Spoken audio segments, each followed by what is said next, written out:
You look marvelous. You really are a good-looking group of people. I mean, I stand here every week, and I get to look at all of you, and I can say it with some confidence that we are a good-looking group of people.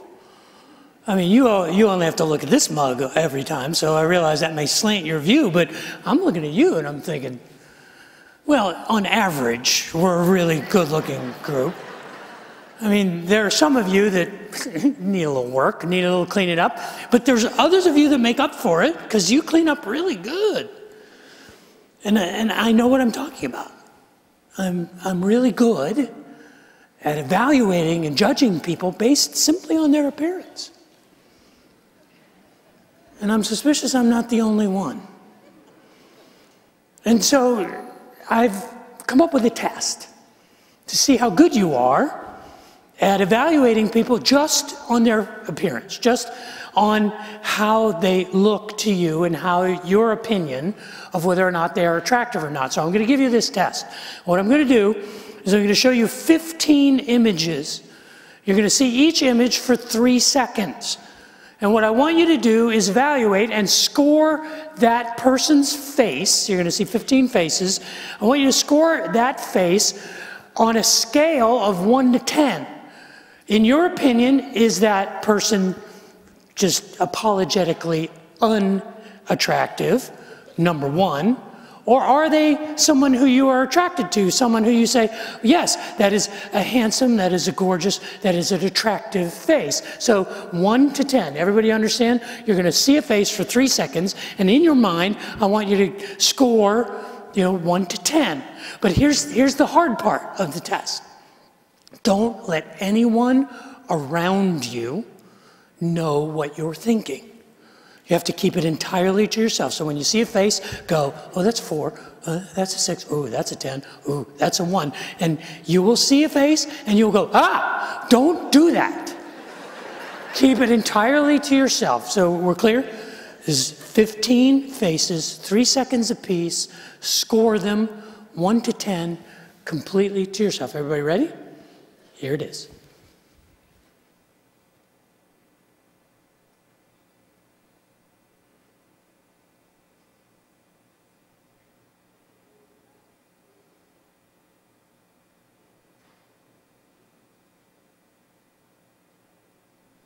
Stop.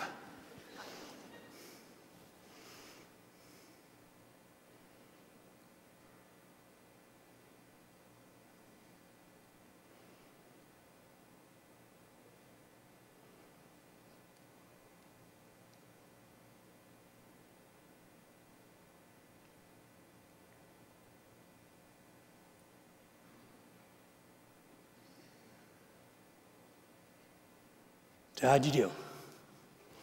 Anybody who wasn't able to actually judge anyone? My suspicion is, my guess is that most of us saw a couple or a few faces that were attractive to us, that we said, well, that's a 9 or a 10, and there were perhaps a couple that you saw that you said, well, that's painfully unattractive. But my guess is that most of us operate with the social norm, the social convention, that on a 3-second glimpse, we would put most people in the middle, put most people somewhere between a 4 and a 7 or an 8, and that we would not want to really harshly judge them just on 3 seconds. And while I don't have the scientific evidence to back this up, that's not the point. The point is that we all have the capacity to, in a moment's time, almost in an instant, evaluate our circumstances, evaluate a person simply by how they appear to us. That almost instantly, we are able to form an opinion about whether or not that person is attractive or unattractive. We don't need a lot of time to make that decision. And that's true of all of us. I believe it is part of a product of our evolutionary biology, that we as human beings have existed on this planet having to evaluate almost instantly the situations around us that we have to be able, for our own survival, to evaluate friend or foe, predator or prey. Is this something I want to draw near or something I want to run away from? And that capacity is in all of us. It is not something that we cannot not do. We all are programmed. We all have this necessary ability to make instant evaluations of how things appear and how people appear to us. But that's not the problem. The problem isn't whether or not we are evaluating other people based simply on their appearance. The problem is when we assign value to those opinions. So that a person who appears to us to be attractive, we assume to be more valuable or more significant or more important than a person who appears to us to be unattractive. And these messages are sent to us in our culture from the time we enter this life. Messages about beauty, messages about physical appearance and the value of it. That beauty is valuable and ugliness is a sign of a lack of value, a sign of worthlessness. If you don't believe me, these messages are embedded in everything, every day. Even a benign story about a crime, how many times will you watch that story differently if the victim was young and attractive? Or if the criminal looks like a criminal? Well, of course, that looks like a murderer. We make these value judgments because we assign to our instinctive segregation between that which appears to us to be attractive and that which appears to be unattractive. We are coached, we are encouraged, we are taught, we are relentlessly led to a place where we evaluate the value of one another based simply on how we look. Now, I know, or I'm suspicious, that most of us say that's not a good thing. We know that's wrong. We know that's harmful. It's harmful to write people off just because they don't appeal to us, because their appearance is off-putting to us. We know better than that, but how do we undo it? How do we cut through the cultural chaos? How do we deprogram the messages that have been taught to us from the time we were born? Well, that's where I want to go. Over the next few weeks, I want to press right in to the question of what do we do with these? What do we do with these physical bodies? How do we understand them? How do we look at not just our own bodies, but the bodies of others? How do we develop a balanced, healthy perspective of the physical bodies that we live in our entire lives? How do we do that? How do we cut through all of the distractions and all of the messages and all of the chaos and the confusion? How do we unlearn the things that we are taught our entire lives about valuing and evaluating these bodies? That's where we want to go over the next few weeks. We want to be healthier. We want to find out, is there a better way? Because I believe there is. And for the most spiritually inclined people to understand the most physical aspects of life in a balanced and healthy way helps all of us. But before we press into that, I feel like I need to pray. Would you pray with me? Father in heaven, I would ask that the words of my mouth and the meditations of my heart would be pleasing in your sight. That you would use your word spoken by your servant, anointed by your Spirit, to reprogram us, to redirect us, to give us a fresh start, to give us new eyes and new mind. Renew us. May we see each other as you see us. Pray that for myself and for my family, for all of us here. For I ask that in Jesus' name. Amen. 3,000 years ago, King David wrote a song celebrating our mortal bodies.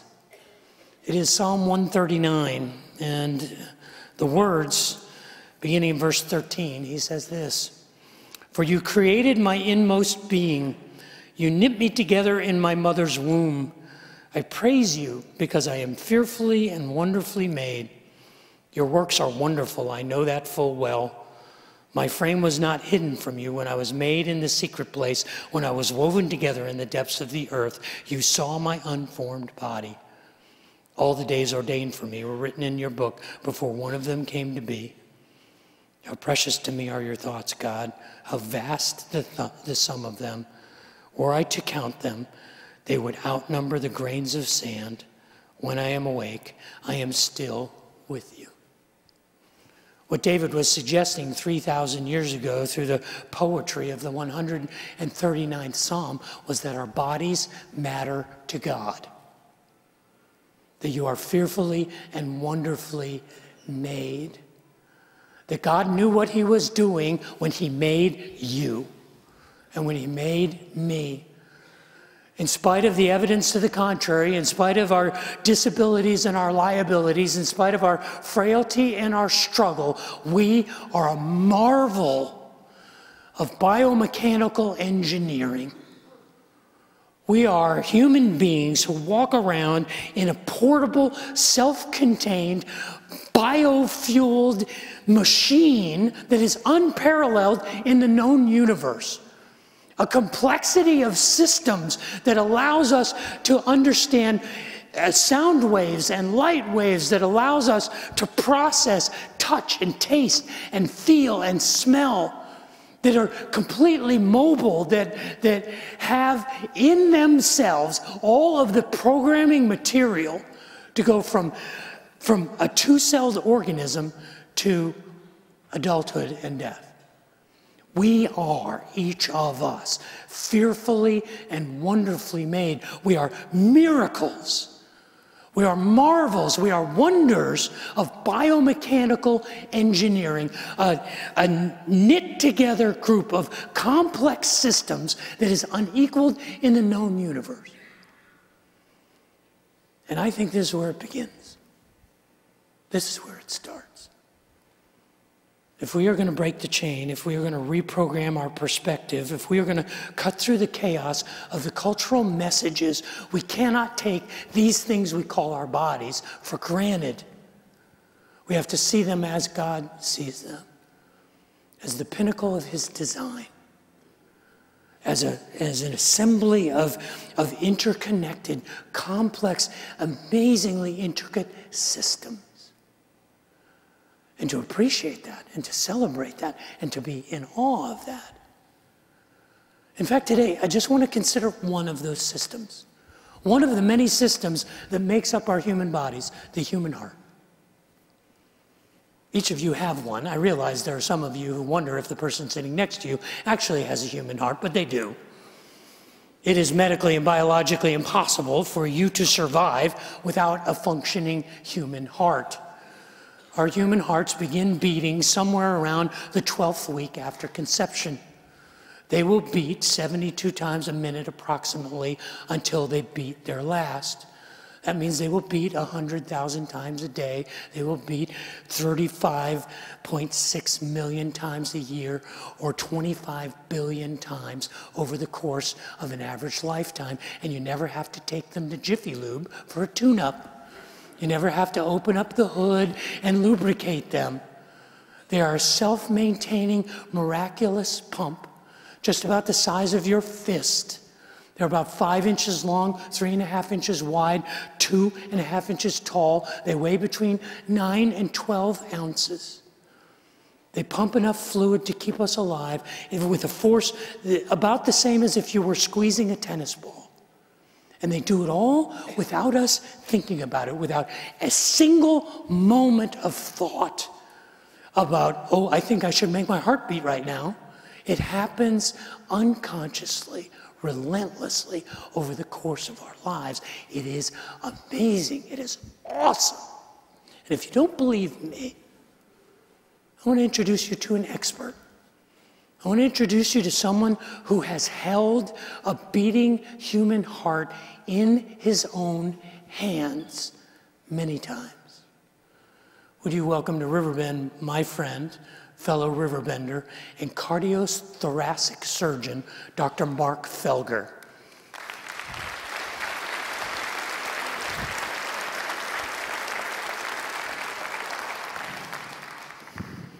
Hey, buddy. How are you? You were 2 for 2. You made it. Yeah. So how you doing? I'm doing good. Thanks. Yeah, I saw your wife earlier this morning. She told me you had an interesting holiday. Yeah. Because you flooded your house. Yeah, thanks for reminding me of that. That was number 2 for me, actually. I've done it twice now. And my wife, being the Special Forces warrior that she is, was able to find us an alternate place to have Christmas because everybody was coming to my house for Christmas and my house was flooded. So pretty interesting Christmas. Yeah, it's not good on your resume. Oh, not, yeah, no. I do heart transplants, and I'm really good at messing up my house. Yeah. I'm becoming an expert at that art form. Actually, it's too bad. It's okay. But your other resume, I know you went to Baylor Medical School. Correct. And then you went to Emory University. I went to Emory.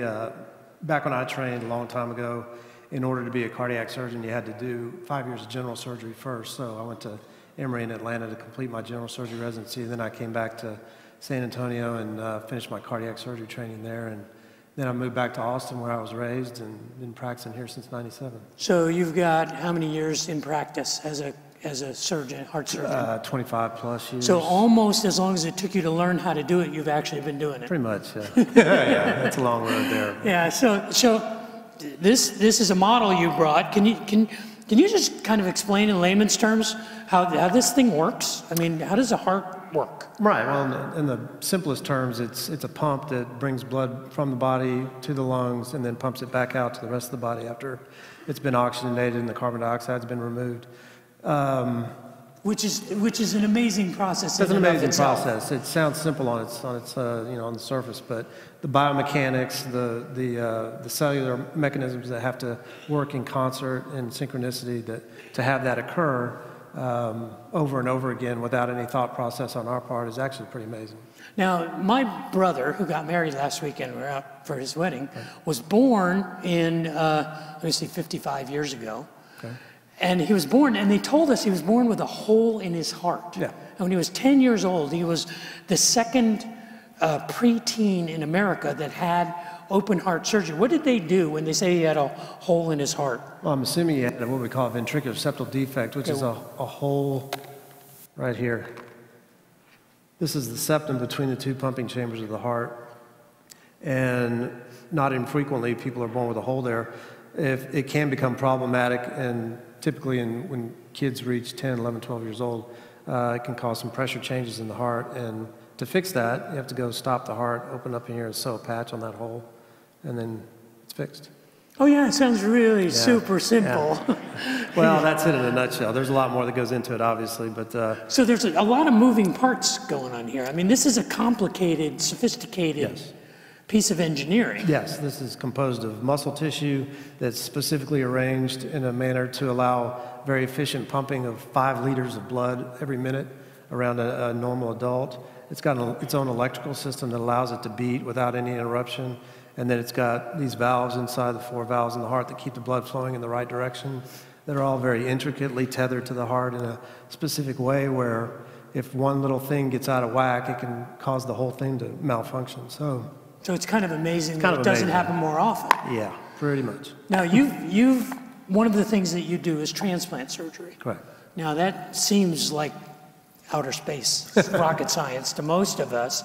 But as you've described it to me, as we've known each other and you've talked about it, there's a process that happens. Can you kind of describe for us the most amazing part of that process? Yeah, I think for me, having done it for 15, 20 years now, that the concept of a heart being outside of the body in basically in an igloo cooler for 2 hours while I cut somebody else's heart out and then I sew that heart back into place if you do it right, which is important too.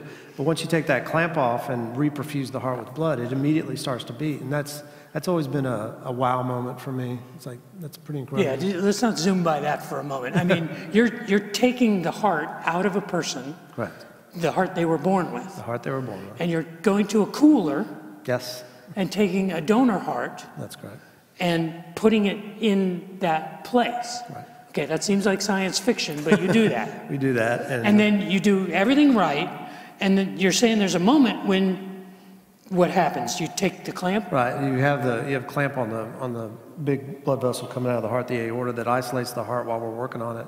Once you release that clamp, the heart perfuses with blood and immediately starts to beat. It just starts to beat? It starts to beat. You don't have to like, hey, let's go. No, I've flicked it a couple times to make it get going, but that's unnecessary. That's for show more than anything else. But it knows what to do. It knows what to do. As soon as the fluid's in it, it was in an igloo. It was in an igloo cooler for 2 hours. And it was in another human being before that. 4 hours before that, yeah. Pretty amazing. Yeah, and you're still you've seen this happen. Oh yeah. It still takes me, takes me to a second just to kind of pause and reflect on that and think how amazing that is, even though I've done it hundreds of times. Now, you've told me a number of stories about how you've done your very best, the best that you know how, and the outcome was not good.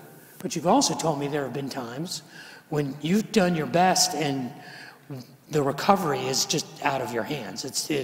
I mean, you told me that one story about the fellow who had a diseased heart. Yeah, the fellow that was actually a sheriff's deputy who had a valve problem that I initially operated on and replaced his valve, and unfortunately that valve got infected. So he came back in with a real serious problem that was life-threatening, and I had to take him back to the operating room and perform a much more extensive operation. We basically take out the entire base of the heart, the valve, the coronary arteries, the aorta. Which part is that on here? All this stuff here, this part here.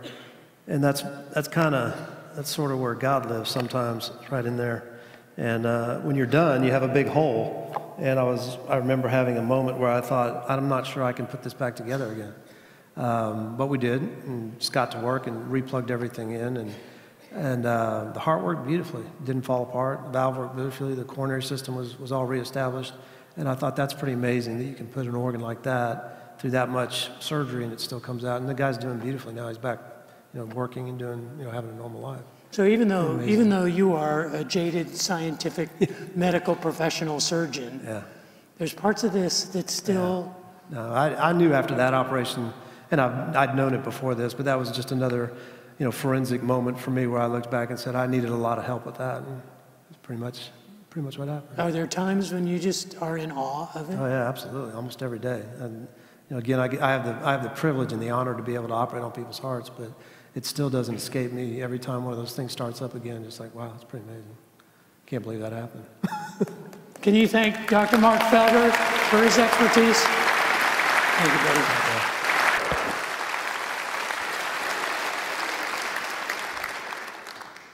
And that's one. That's one of the systems.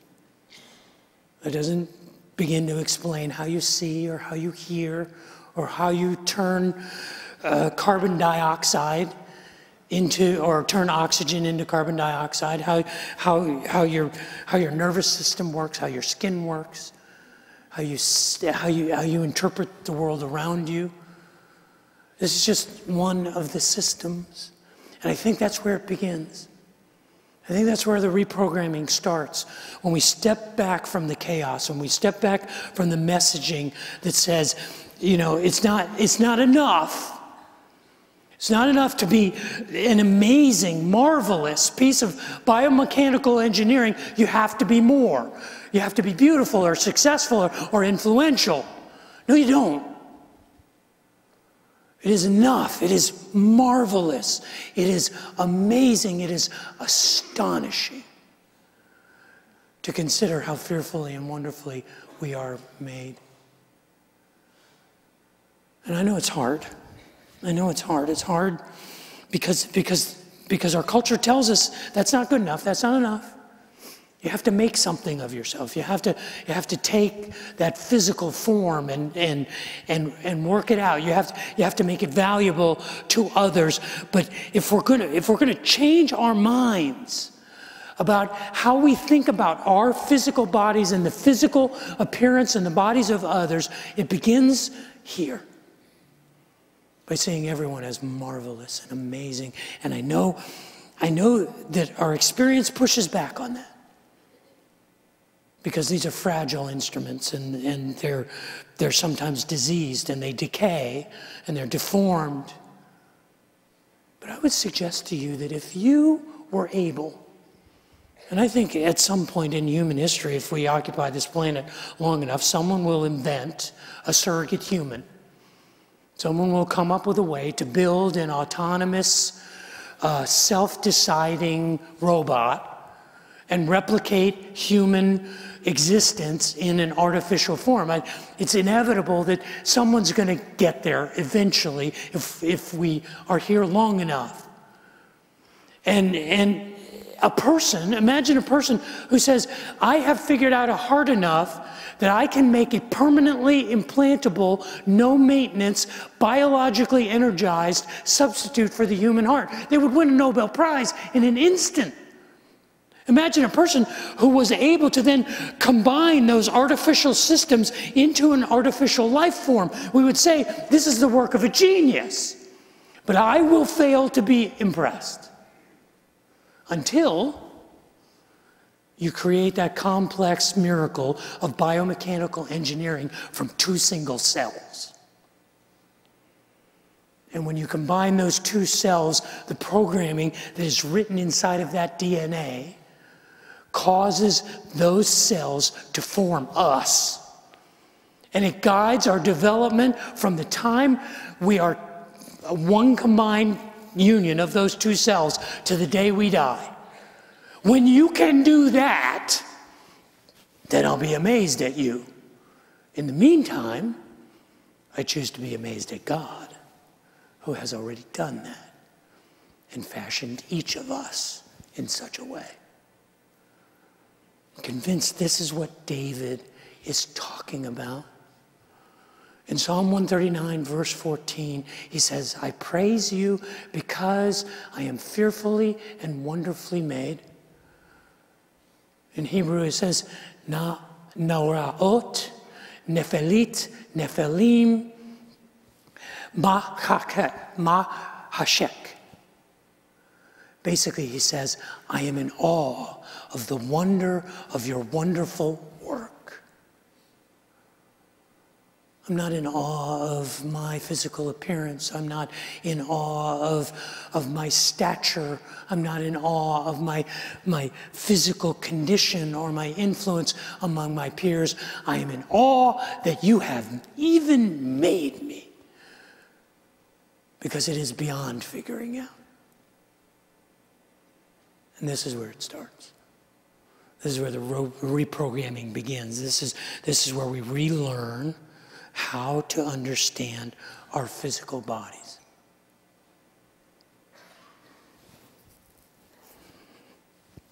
I know it's difficult to do. I know that we're pushing the rock uphill. I know that we're pushing against the cultural messaging that tells us that that's not enough, that we have to be measured by other factors.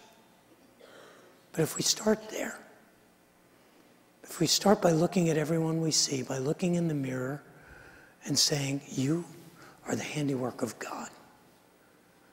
Even when the skeptic says, well, what about all of the disease, and what about the deformity, and what about the trauma?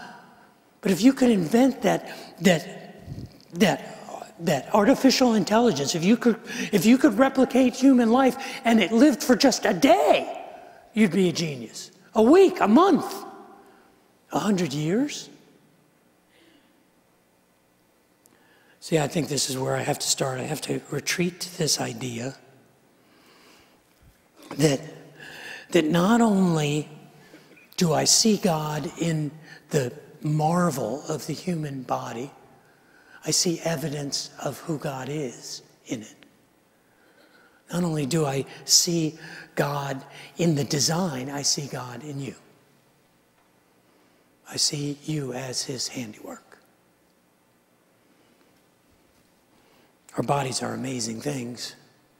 And not only do we have the ability to evaluate one another's bodies, we have the ability to communicate with our bodies without even saying a word. We have the ability to communicate metaphysically, to communicate emotions and feelings without even saying a word. Our bodies are that complex. If you don't believe me, you've never looked into the eyes of a child who was happy because they don't have to say anything, they just look like this. Or a child who's sad, who looks like this. Or a child who's confused, who looks like this. Or a child who's tired. Or a child who's angry. Or a child who is silly. Or a child who's saying, if you don't stop it right now, I'm going to cut you. When you look in the mirror and you're disgusted by what you see, you're disappointed by how you turned out. When you look across a room and you evaluate the worth and the significance of individuals based on whether or not they are attractive to you, stop and imagine the marvel of biomedical and biological engineering that is sitting in front of you, that is being reflected in the mirror. The gift that is, the marvel that it is, unparalleled in the universe. And then begin to evaluate. Start there. That's why it's easy for me to look at you. Say, you look amazing. Because the truth is, we're marvelous.